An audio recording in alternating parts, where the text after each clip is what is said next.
My name's Amy. I'm a 24-year-old graphic designer. I'm not seeing anyone at the moment, but work is going well, and I'm living alone in my grandparents' house in the next town over from my childhood home.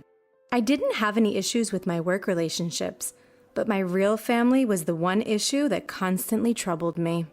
I have an older sister by 2 years, Melissa, who my parents have always favored.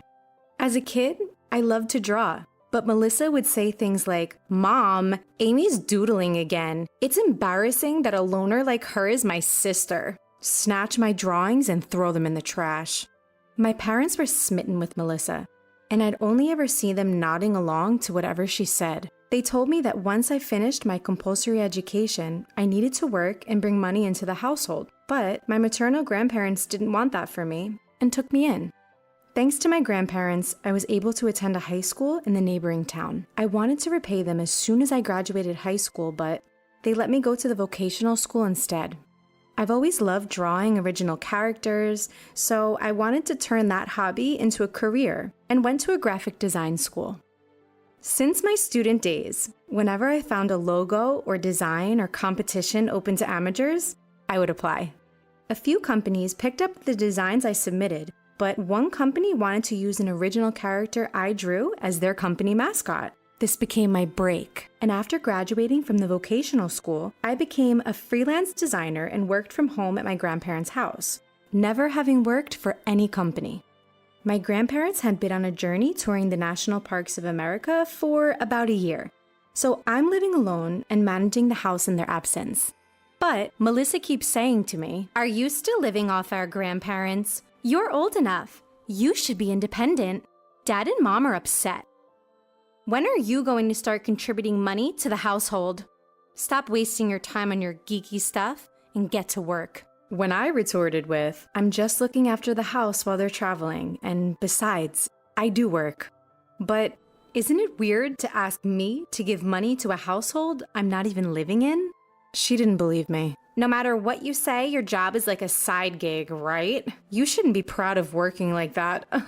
She seemed determined to look down on me no matter what. As for Melissa, our parents paid her college tuition, and she landed a job thanks to our dad's connections. She lived off an allowance when she was a student. She used to receive a pretty big allowance, but when she ran out, she would occasionally work a one-day gig at a nightclub for the free drinks and the tips. On the other hand, I had been working part-time jobs since my student days, and I've been giving my grandparents money bit by bit. My grandparents told me they didn't need it, but I insisted, saying that even among loved ones, courtesy is important, and I gave them a part of my earnings. Melissa had no idea about any of this and looked down on me. Usually, I don't get much contact from my family, but when something bothers them, they take it out on me without considering my circumstances. If I tried to retort, they would make more snide remarks, so I usually just let them talk. One day, after things like this had been happening for a while, Melissa handed me an invitation and said, "I'm getting married. Give this to our grandparents." My name was also on the invitation. "My fiancé is the heir to a major company. He's the next CEO. Elites are attracted to a beauty like me. If our grandparents are coming, I suppose it's okay for you to come too," she boasted.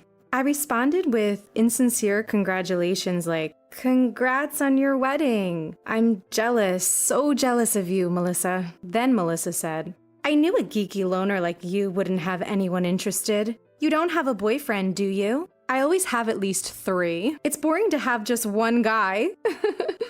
"Do you want me to introduce you to someone? I can give you any of my old boyfriends." "Oh, but you're a lazy shut-in, so that might not work."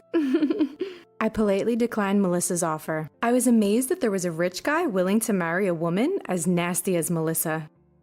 After that, Melissa's bragging continued for about an hour, but I unconsciously tuned it out and don't remember a thing. Maybe she was satisfied with her bragging, but Melissa left in high spirits. I had reached out to my grandparents, but they responded that they would be absent due to a luxury cruise trip. At first, I thought that if my grandparents were not attending, I wouldn't need to either.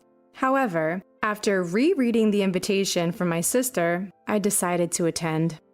Thus, I wrote back on my sister's wedding invitation stating that alone I would be attending and sent it back.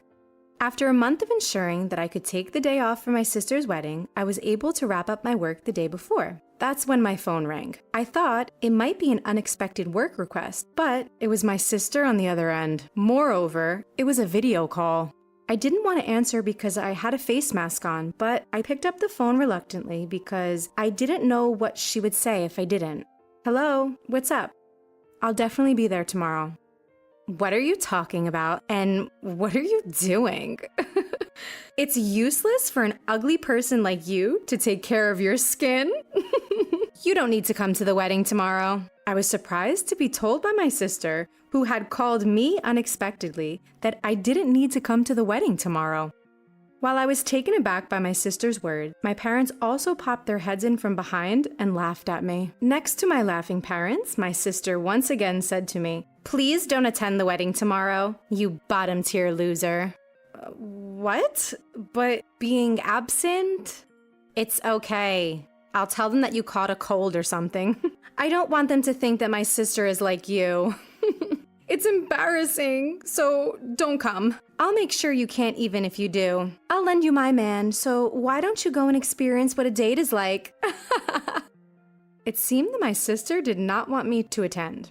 Furthermore, I was a little puzzled by my sister's last words.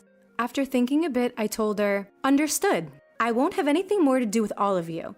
I don't think of you as a family. I'll cut off my ties, but remember, I won't be responsible for whatever happens," and hung up. As I was about to hang up, I had a feeling that my sister was sneering at my words, but I ended the call without worrying about it. The next day, since there was no more wedding I had to attend, I was enjoying my long-awaited day off. As I was barbecuing in my backyard, the intercom at my house suddenly rang. There stood my sister and parents. Hello, wasn't today supposed to be Melissa's wedding?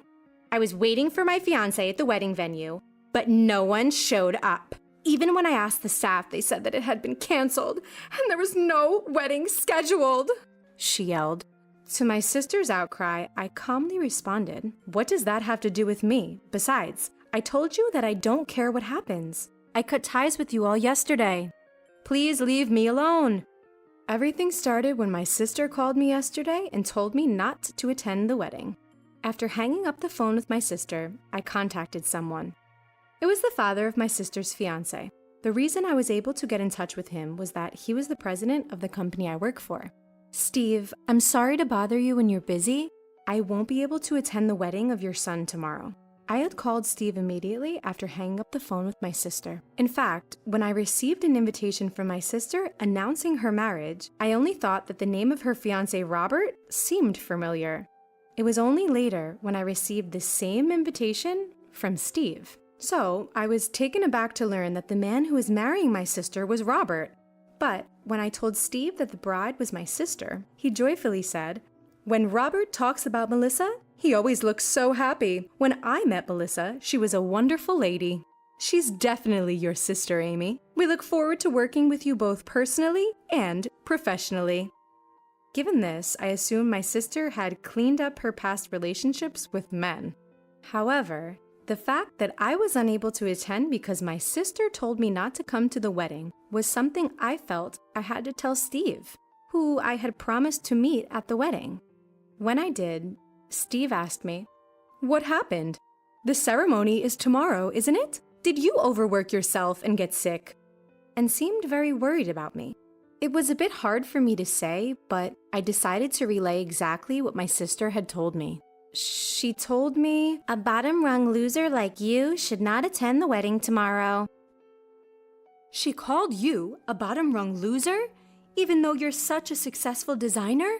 Does your sister not know? He seemed outraged that I was being called a loser. The only people who understand me are my grandparents, who are currently overseas, and about what my sister said. I told a story about my family that I had never told anyone before. Apparently, Steve immediately told Robert about the conversation, and Robert was very angry too. Steve's family values their kinship, thinking of their employees as family. Although I'm not an employee, they seem to value me as well because I work with them, considering me as part of the family. We don't consider people who can't cherish the family we value as our family. "We're sorry, but we can't accept your family into ours," he said to me. Robert, who was nearby, said, "I'm sorry, Amy, but I'm thinking about calling off the wedding with Melissa." To his words, I said, "Robert, I have cut ties with my family, so you can do whatever you want. Also, there's something else I need to tell you," and decided to share a certain fact. What is it? Robert, not knowing what he was about to be told, responded in a worried voice. Feeling apologetic, I told him what my sister had said to me. After she told me to skip the wedding, my sister said she was going to lend her boyfriend to me. So, I hesitate to say this, but I think my sister has had bad habits with men since the old days. I suspect that she might have another man aside from you, Robert. What? She told me she was single when we started dating. And she came on to me. He seemed a bit shocked. Steve then came on the speaker. "Amy, you said you're free tomorrow, right?" "Yes, I plan to be at home all day." "I see. Our family will not attend the wedding. We have a proposal for you." Thinking it sounded fun, I agreed. The plan was to have a barbecue at my house on the day of the wedding. So, when my sister and my parents came to my house, we were in the middle of the barbecue, including Steve and Robert. As I was dealing with them at the front door, Robert, noticing the three of them had arrived, peeked out the door. "Why is Robert here? Today is supposed to be the wedding. We went to the venue and were told the wedding was canceled. None of the attendees from your side showed up. And we couldn't contact anyone, so we were worried. Why are you here? Don't tell me you two have been disgusting." My sister, upon seeing Robert, came at us all at once. There, Robert sighed heavily and told my sister quietly, "You're someone who can't cherish family. We heard about your attitude and words towards Amy. You told me your sister was busy with work and couldn't see you often, but that's not the case at all." "Well, I'm ashamed that this unemployed loser is my sister. It's better for our public image to say that she's busy with work, isn't it? That's why I've been saying she's busy with work. What's wrong with that? I've been speaking well of her in public. I would appreciate some gratitude for that." My sister insisted it was for my sake. Seeing my sister like this, Robert defended me, emphasizing how much I contributed to his company. "You know, it's proof of not valuing family when you, her own sister, have no idea what kind of work Amy does. You've been calling her unemployed, but her income should be at least double yours. And your parents treated Amy the same way, right? I can't be with someone who can't value their own family. We should consider our engagement off." "What? Off? Does that mean I can't get married?" Even though Melissa seemed furious, she turned towards me with a mocking grin. "Wait, Amy's job is that amazing? I wouldn't have known unless someone told me. From now on, I promise to listen to you, Amy. Let's get along better." After Robert pointed it out, Melissa's attitude towards me changed dramatically. Whether it was due to an interest in my salary or not, my family was trying to suck up to me, but I rejected them clearly. No way. After all the humiliation and looking down upon me, it's too convenient to now say, "Let's get along." Stop joking. No matter how much you try to flatter me, I won't help you financially. I told you yesterday, I've cut ties with you as a family. Don't get involved with me anymore. If you continue to stay here, I'll call the police. If you don't want that, leave right now. The moment I mentioned police, the three of them changed color and quickly dispersed.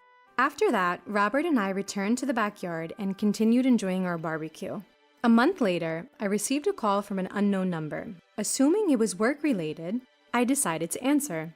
"Hey, I got a bill from Robert. What did you say? You knew about my affair?" Before I could say hello, Melissa's shrill voice echoed in my ear. "What are you talking about all of a sudden? I've repeatedly told you not to involve me. But you still do. I don't care about your affair anymore, so please never contact me again." With that, I hung up.